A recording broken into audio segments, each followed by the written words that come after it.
बहुत समय पहले एक हरे भरे जंगल में विविध प्रकार के जानवर रहते थे। उस जंगल में एक विशाल और शांत स्वभाव का हाथी रहता था, जिसका नाम गजेंद्र था। उसकी लंबाई सूंड, विशालकाय शरीर और गंभीर चेहरा देखकर सभी जानवर उसे बहुत सम्मान देते थे। वहीं जंगल में एक चालाक और हंसमुख बंदर भी रहता था, जिसका नाम चतुर था। उसकी फुर्ती और मजाकिया स्वभाव के कारण हर कोई उसे पसंद करता था। दोनों के स्वभाव में काफी अंतर था। गजेंद्र शांत, गंभीर और जिम्मेदार था, जबकि चतुर हमेशा हंसते खेलते रहता और कभी कभी शरारतें भी करता। लेकिन दोनों में गहरी दोस्ती थी। एक दिन चतुर ने गजेंद्र से कहा, गजेंद्र, तुम हर समय इतने गंभीर क्यों रहते हो?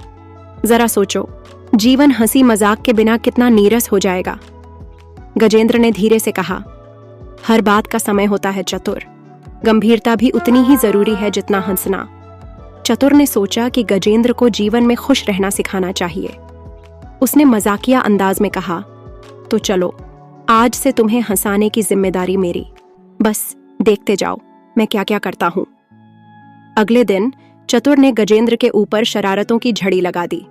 उसने जंगल के सभी छोटे जानवरों को इकट्ठा किया और कहा, हम एक खेल खेलेंगे। मैं गजेंद्र की नकल करूंगा और तुम सब जोर से हंसोगे। चतुर ने गजेंद्र की तरह गंभीर चेहरा बनाया और उसकी चाल की नकल की। सारे जानवर ठहाके लगाने लगे। गजेंद्र ने यह देखकर मुस्कुराते हुए कहा, चतुर, तुम्हारे नाटक में दम है, लेकिन तुम्हारी यह चालाकी ज्यादा दिन नहीं चलेगी। चतुर ने सोचा, यह तो बस शुरुआत है, मैं गजेंद्र को और हंसाऊंगा। कुछ महीनों बाद जंगल में भयानक सूखा पड़ गया। तालाब सूख गया और जानवरों के लिए पानी का संकट खड़ा हो गया। धीरे धीरे भोजन भी कम होने लगा। सभी जानवर चिंतित थे। गजेंद्र ने अपनी जिम्मेदारी समझते हुए कहा, मैं जंगल के दूर दराज हिस्सों में पानी की तलाश करूंगा, लेकिन हमें एक योजना बनानी होगी ताकि सभी सुरक्षित रहें। चतुर ने कहा, मैं पेड़ों पर चढ़कर दूर तक देख सकता हूं। मुझे यकीन है कि मैं कोई समाधान ढूंढ लूंगा। चतुर ने जंगल के सबसे ऊंचे पेड़ पर चढ़कर चारों तरफ नजर दौड़ाई। उसे पहाड़ियों के पार एक नदी की झलक दिखी।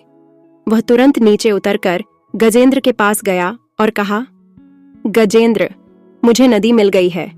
अगर हम सब जानवरों को वहां ले जाएं, तो यह समस्या हल हो सकती है। गजेंद्र ने सोचा, यह रास्ता लंबा और खतरनाक हो सकता है, लेकिन चतुर सही कह रहा है, हमें कुछ करना होगा। दोनों ने मिलकर जंगल के जानवरों को नदी तक ले जाने की योजना बनाई। सभी जानवर गजेंद्र और चतुर के नेतृत्व में यात्रा पर निकल पड़े। यह सफर आसान नहीं था। गर्मी और थकावट के कारण कई जानवर रुकने लगे। चतुर ने उन्हें प्रोत्साहित करते हुए कहा, दोस्तों, बस थोड़ा और चलो, हम सब मिलकर इसे पार कर लेंगे। गजेंद्र ने छोटे जानवरों को अपनी पीठ पर बैठा लिया।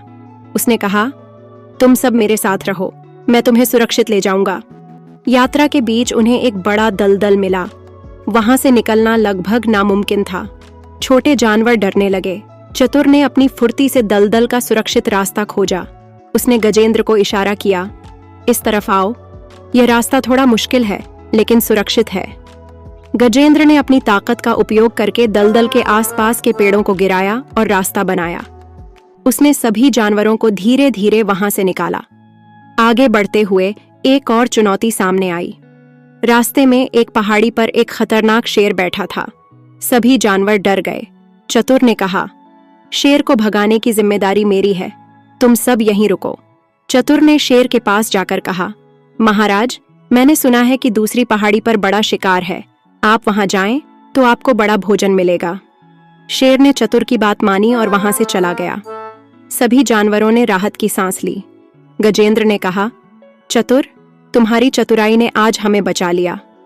कई दिनों की यात्रा के बाद सभी जानवर नदी के पास पहुंचे। वहां पानी और भोजन की भरपूर व्यवस्था थी। सभी ने गजेंद्र और चतुर को धन्यवाद दिया। गजेंद्र ने कहा, यह सब चतुर की समझदारी और मेहनत का नतीजा है। अगर यह नहीं होता तो हमें नदी का रास्ता कभी नहीं मिलता। चतुर ने मुस्कुराते हुए कहा, और यह सब तुम्हारी ताकत और धैर्य के बिना संभव नहीं था। हम दोनों ने मिलकर यह किया। तो दोस्तों, इस कहानी से हमें यह सीखने को मिलता है कि दोस्ती में समझदारी, ताकत और सहयोग का महत्व होता है। हर किसी की अपनी ताकत होती है और जब हम मिलकर काम करते हैं तो बड़ी से बड़ी समस्या का हल निकाल सकते हैं।